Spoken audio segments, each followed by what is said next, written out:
It's been a while. It's been a while since I've been here.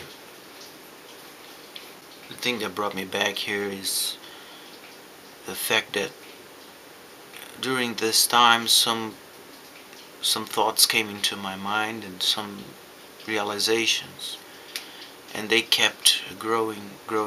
So, but they are kind of random stuff, very helpful in expanding my vision about this unbelievable thing, which was the relationship with a narcissist. Uh, some things, you see movies, you see videos, you read, and those things stay with every lesson you get. They stay with you, and they are a step higher into achieving better awareness, and at the same time is a defensive, we cannot say defense, wisdom that will remove the the carelessness and remove the possibility that some other time we will be fooled by people of very low character or inexistent character.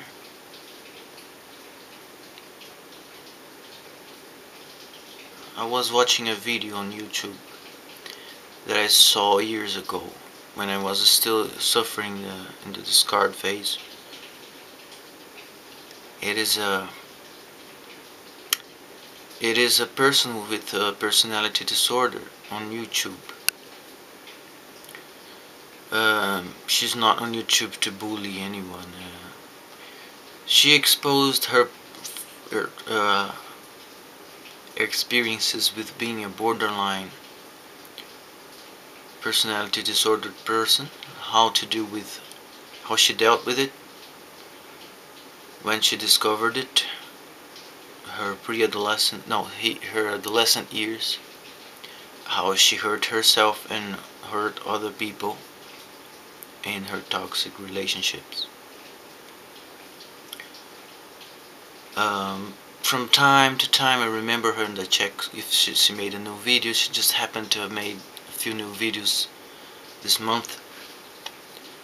She's been out of YouTube for a year, and now she came back. And at the time she gave me more knowledge. When you see, and she says she had comorbidity. She was a borderline who used to self-harm herself, and she was also, according to her own words, diagnosed with narcissistic tendencies. So I could see from inside of the known mind of one of these creatures what they say, okay, what they say when they are talking about themselves. And it gave me some wisdom, but I never talked about her here. Obviously I won't mention uh, because that's not the point. I mentioned her name, okay, but I had some few impressions about her videos, about how she talks about her treatment, and that I could see some her words and her discourse echoing Narc 2 in my life, and what Narc 2 used to say in her attitude. So I saw this girl on YouTube who has borderline and narcissistic tendencies. She says she's doing therapy. There's a specific kind of therapy for borderline. And it's funny how they say they are doing therapy and they are getting healthy. So that's what she does. But then she comes but then she tells that she's having pessimistic thoughts, which are very common in the narcissistic creature.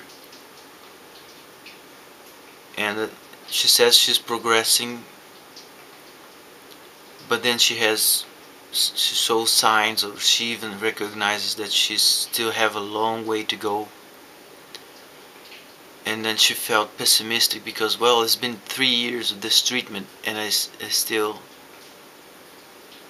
feel, why am I still here? Shouldn't I be in a better place? And the pessimism of it all. Okay, so I could see a very similar speech of these people with when you see schizophrenic people talk. I once saw a video of a schizophrenic guy talking, and it just made me feel pity for him, because if you could see or search for it, if you have the stomach, it is very disturbing because they keep talking, talking and talking. And because somebody is talking, the normal mind assumes that there is some motivation or sense, but then you cannot see a sense in the talk, and it changes subjects. It's very weird. It's very weird.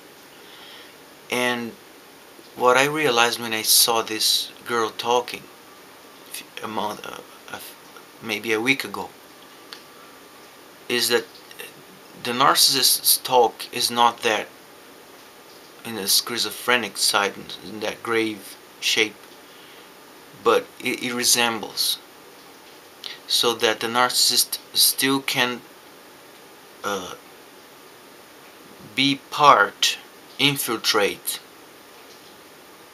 our minds and society, because it kind of is in the middle. Okay, it's in the middle between the crazy schizophrenic nonsensical conversation type and the normal type. And I felt pity for this. Well, I know that's not healthy for me to say that and to feel that. Um, and just feel the sense that the narcissist, despite he's saying that he is in therapy, he's making progress, it is a very dangerous thing to believe. Because Narc too was in therapy, and that maybe gave her an aura of somebody who's trying to get better. And it fooled society. Well, she's kind of crazy, but she's trying to get better, and it's easier for the narcissist to get dressed in the victim role. But it just showed me that we cannot believe or take into account the fact that narcissist is in treatment, because the narcissist is forever, eternally locked in the cycle of pessimism, of self-hate, of pain. And despite his so-called efforts, or what he says, that he's progressing, yet we cannot trust the words of the narcissist, and the narcissist cannot trust himself either. That's a motivation why the narcissist. That's a reason why the narcissist is very low self-esteem, because the narcissist cannot trust his own mind. And you see, us victims of narc abuse, we if we lack self-esteem, we also have as a symptom this mistrust of ourselves, of our own mind, because of gaslighting and other shit. But we can get that back. We can get our self-trust back. I trust that I will have a I have a sharper vision now that I will recognize narcissistic abuse, and I trust my instincts and my perceptions. We can have that, but the narcissist can never trust his own mind. It's funny that this girl, she says, well, I realized with my rational mind, which is funny because in fact this is a lie, and dangerous too, because if a person who is sick tells that, well, I have a rational side, that's completely uh, untrue. You either have a completely sick mind, or you have a rational mind. There's no in between. But in between is where narcissists love to stay, because they can then be the rational one when it pleases them, and they can be the crazy one, and then they can say, well, I was crazy because I am sick, or because you made me be crazy. So the game continues. So when I saw this girl talking, that there is no way, they are locked in a cycle. And even though you watch a narcissist, if he says he's doing therapy or making progress, he's not. He will always get back to his pessimism, to his pathological negativity, passive-aggressive attitude towards himself and everyone around him.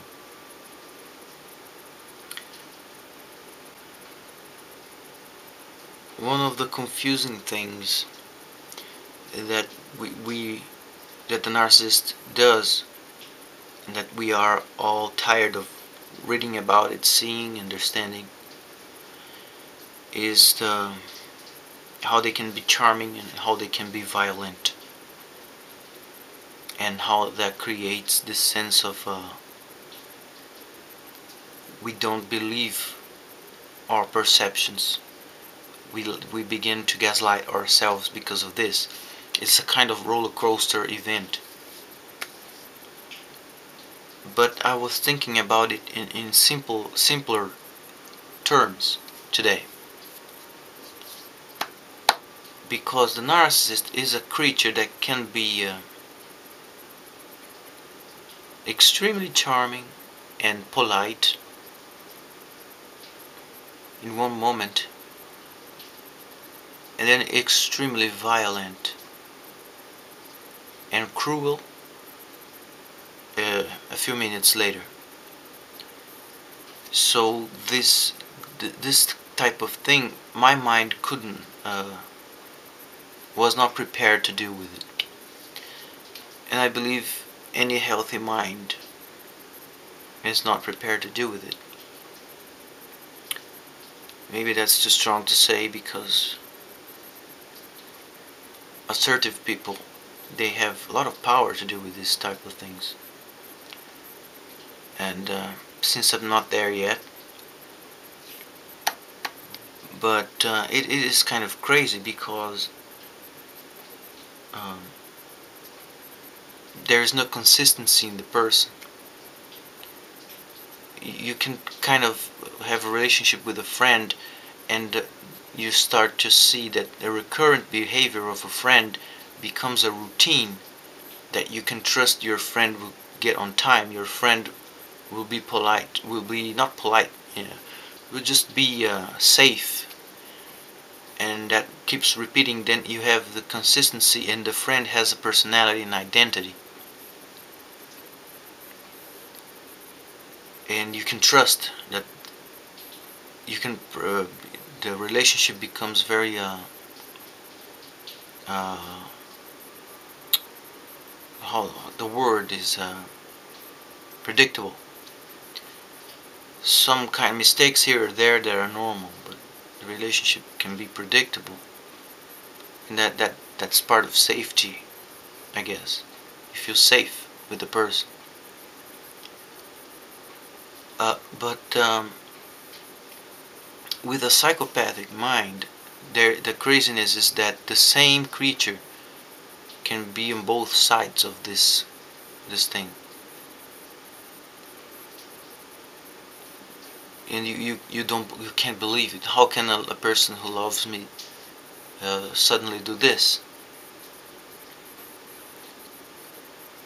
Um, very polite one day, and then cruel and with the intent of raging and attacking to destroy.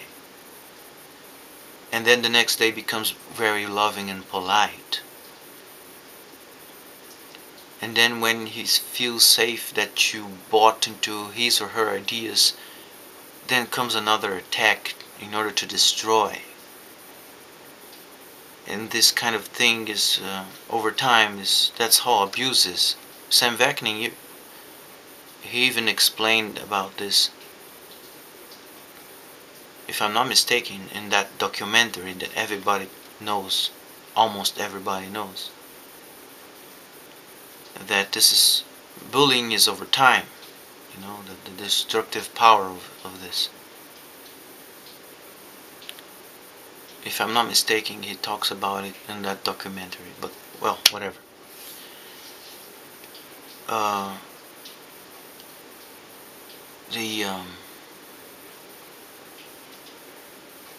and then this behavior of extremely being extremely loving to us, and then extremely destructive to us, makes everything unpredictable. But not only the relationship, which makes you walk on eggshells, the famous eggshells thing. You cannot predict that the mind of the psychopath is unpredictable. It's like a careless, out of control mind. Not even a mind, a void, okay? Psychological void. Um, so there is a line on the movie Twister. Very well known movie, I guess. Twister. And there's a line in that movie which the guy says, things go wrong, you cannot predict it and you cannot explain it. That's part of life. There's no guarantee that things will go right for any of us. And that's hard to accept. In therapy, my therapist talked about it. And it's very hard to accept. Because then I created hopelessness. Well, if things are not right, not predictable, there is no hope that I can find happiness, stability. That's just how nature seems to be, apparently. But things go wrong, blah blah blah. But with the psychopath, it's the fact caught my attention that things seems to go wrong almost 100% of the time. Just not to say 100% of the time, because in the end we are all damaged when you have a relationship with a psychopath. So if things go wrong naturally with a psychopath, it is guaranteed that things will go wrong, and some more, even more. Okay? And the pessimism, the negativity that the narcissist and psychopath can teach us to have, it is becomes kind of a world view. To the extent that I was with depression and with an extremely pessimistic attitude and extremely bitter mindset that I now had to struggle with, and not only in talking in therapy, but with doing things like going there and playing for the public. I told my therapist, well, I have a light inside of me, which is whatever you can call it. Just the ability to play a song and sing it and to make somebody smile. And that's something a psychopath doesn't have. This ability, this light. And it's funny. The relationship with the narcissist and the psychopath, it teaches something very important. It teaches us to give more value to life and to live life better, and to give more value to light and to people who have interior light, and to go towards them. It taught me this. So in the middle of all the trash, all the toxic poison, because having a relationship with a psychopath is like seeing death, is a near-death experience. People say, well, I was near death and then I came back, I saw a light and blah blah blah. Or I had cancer and now I give more value to a glass of water when it runs down my throat, when I feel water coming in, or when I live, I became totally different person, and I live more intensely. I think narcissistic relationships and the troubles that go with it, they can teach us the same thing. You don't need to have cancer or physical problems to give more value to light and to life. I used to not give too much attention to people with light, and for some reason people with darkness would attract me more. For example, I used to like Gothic people in the Gothic culture, subculture, Gothic looks, and the girls, um, but not to generalize things, but in my experience, the Gothic looks and subculture, there are lots of personality disordered people who are part, who kind of assume that style, who take that identity for them. Narc 2 was an ex-Gothic who still dressed in a Gothic flavor. Narc 1, when I saw a few pics of her a year, 2 years ago, she had some Gothic decoration, style. Narc 3, which was my false professor at university, he used to study about the death in literature and violence too. So you see that the narcissist gives hints about himself in this. Not to say that all Gothic people are narcissistic or psychopaths, but something I learned after the abuse was, if the person looks evil, it's because she is evil. So I don't go towards people with that appearance anymore. And there was a guy I met in a bar once who had a very, the eyebrows very like this, and he was very charming to me. I was playing billiards with my grandfather, and he began extracting information from me. That was before I was abused and I knew anything about this. And I remembered he was flattering me, extracting information, and then he began asking, well, you should meet my sons and my daughter, my son, go to my house. Of course, that was crazy talk, because I barely knew him, and of course I wouldn't do that. But the guy looked evil. So they can be charming, they can smile, but he looked evil. And the fact that two narcissists had this gothic style on them, and relationship with gothic culture, and to darkness, and I don't I kind of I resent that now. And despite all my previous passions for the gothic culture, I am completely running away from that.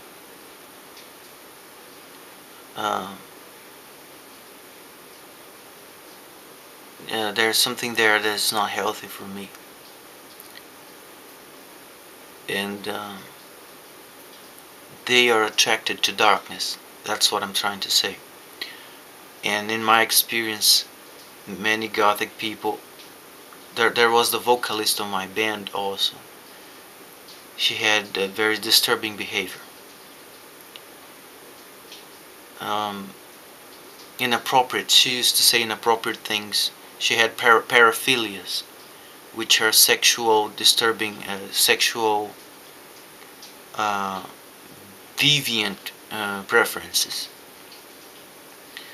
So to me now, today, if it looks evil, it's because it's evil. So I don't get near, I don't want to get intimate to anybody who adheres to the gothic, extremely gothic, with the hair, with the makeup, with the whole thing, with the dresses, the thing.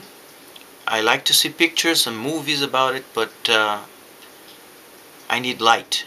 And something I value now is people, simple people, people with light, people whom you can trust, you can admire and learn and be inspired by their inner light.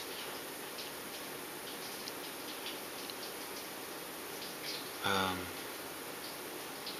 so I get into all this because I was talking about a previous subject that I don't remember now. And the person the girl that I mentioned on YouTube, that she says she's a borderline narcissist she talks about her recovery here and then. She's also a gothic person. You see the eyebrows, the gothic style of the hair, and the type of music she listens to. I don't want to generalize because generalization is rarely uh, true. But if it looks evil, it's because it is evil in my experience. So you can take that into consideration or not. I believe it. Um, Another thing that I have thought about it has to do with the subject of the rape of the mind rape, mental rape, which is a phenomenon that happens when, uh, if I can explain that right, when your mind is invaded. For example, coercion, manipulation is an invasion of boundaries, and it is a rape.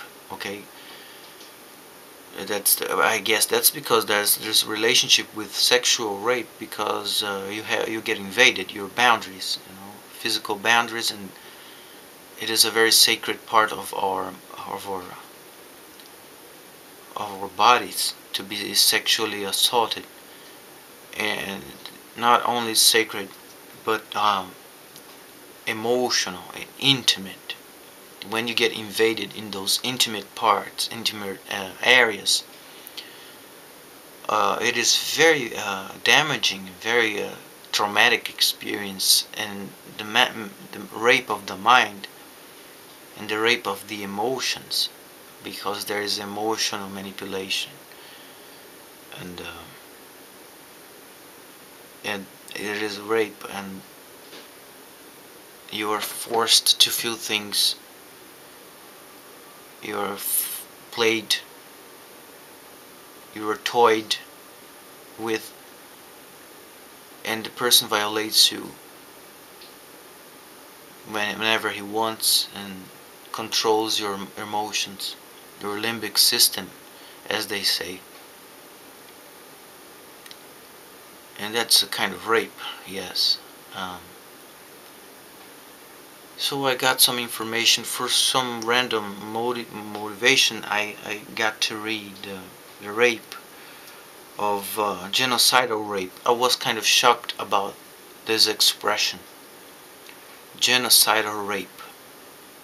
And I read about it on Wikipedia. You can go about it.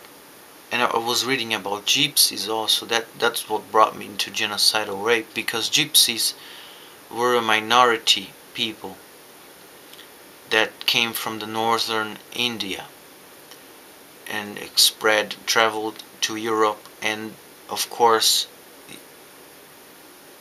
not not every nation was happy with getting these kind of people from with different costume, with different culture, and that different way of living, and there's this kind of thing that the solution for the European countries was extermination. Okay, ethnic cleansing. And well, you're not happy with those people? Kill them. Kill them all. And genocidal rape could be a way to infiltrate trauma in the gypsy women, and first it creates terror in the person. Think of yourself as a woman, a gypsy. You get raped by some guys who are being paid to do that, even military guys. First you get traumatized and even destroyed emotionally, mentally, and then you will be afraid to remain in that territory. You will go away, and you will fear returning there. So it creates shame and the fear, and it allows those guys to achieve the destruction, and also the prevention that you are going to return to that territory. So genocidal rape is a war tactic, and I made the connection between the rape of the mind that narcs do to us with this kind of genocidal rape thing, and it was kind of enlightening just to think about the proximities between these things. I'd like to read a part of the Wikipedia article to you. And they say that about genocidal rape, they say the strategic aim of these mass rapes are twofold. The first is to instill terror in the civilian population with intent to forcibly dislocate them from their property. The second is to degrade the chance of possible return and reconstitution by having inflicted humiliation and shame on the targeted population. These effects are strategically important for non-state actors, as it is necessary for them to remove the targeted population from the land. Rape as genocide is well suited for campaigns which involve ethnic cleansing and genocide, as the objective is to destroy or forcefully remove the target population and ensure they do not return. So I immediately made this connection between the small scale that the relationship with the narcissist and the psychopath. It is a kind of it has this kind of thing, this rape of the mind thing. It is like this kind of rape in a small scale. So if the intent of the genocidal rape, mass rape, is to dislocate the person from their property, it is what happens to our minds when we enter that relationship, because the abuse becomes terrifying to us. It was terrifying to me, to the point that I was outside myself, okay? I couldn't be myself, dislocated. So the narcissist dislocated me from myself, from my own body, which is my property, from my own mind. And then, because the abuse was escalating gradually, the Narc 2 especially degraded just the chance that I could possibly return into being myself, and to be reclaim my own rights, assert my own rights, because the narcissist Narc 2 inflicted a lot of humiliation and shame on me. She made me even question myself, well, did I really do that? Did I really was trying to take advantage of her? Maybe I was, but that was not my intention. So there was no way I could get back into myself. It's very close, this rape of the mind. It's very similar war strategy of the genocidal rape.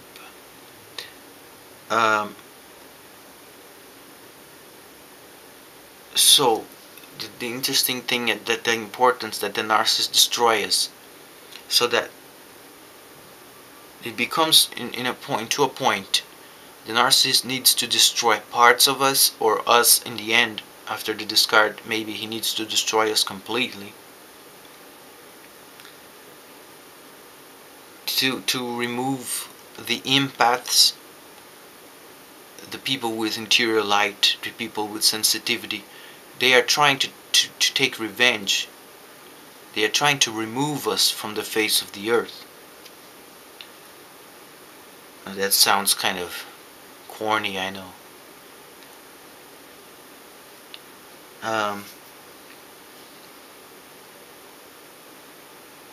But it is a kind of, they are trying to kill the empathy from the world. If they don't succeed, and if this sounds too corny to you, they are trying to kill the light that is in you and in me, inside of us.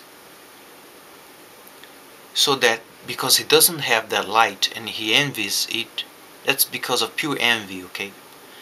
They need to kill it in order to feel better about themselves, so that they can say, well, I am not the only darkness here.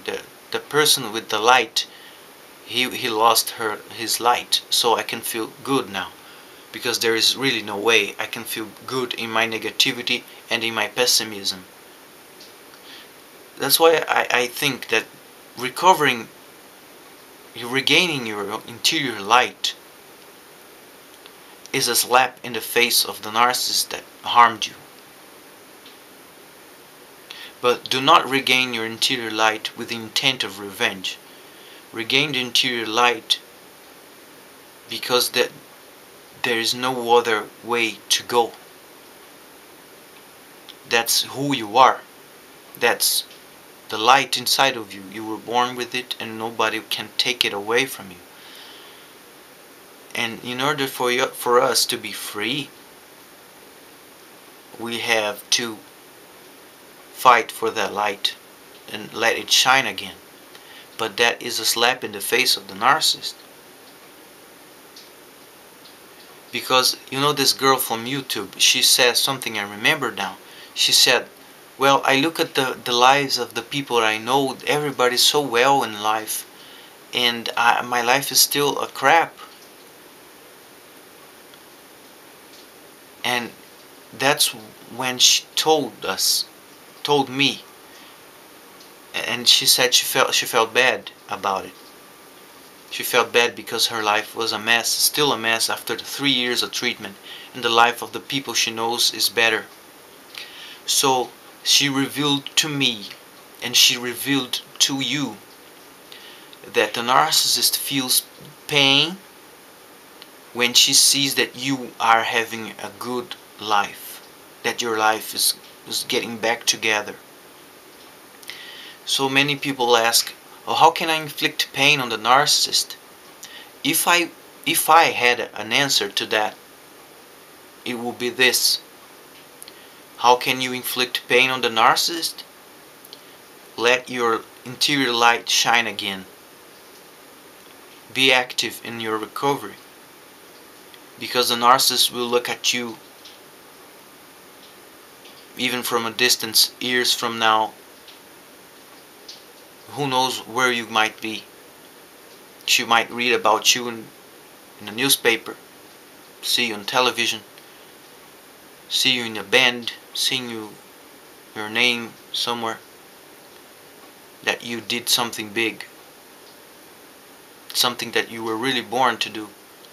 And that will cause pain, because the narcissist will see, well, he made part of my life, but look at him now, and look where I am, I'm still here in this inertia.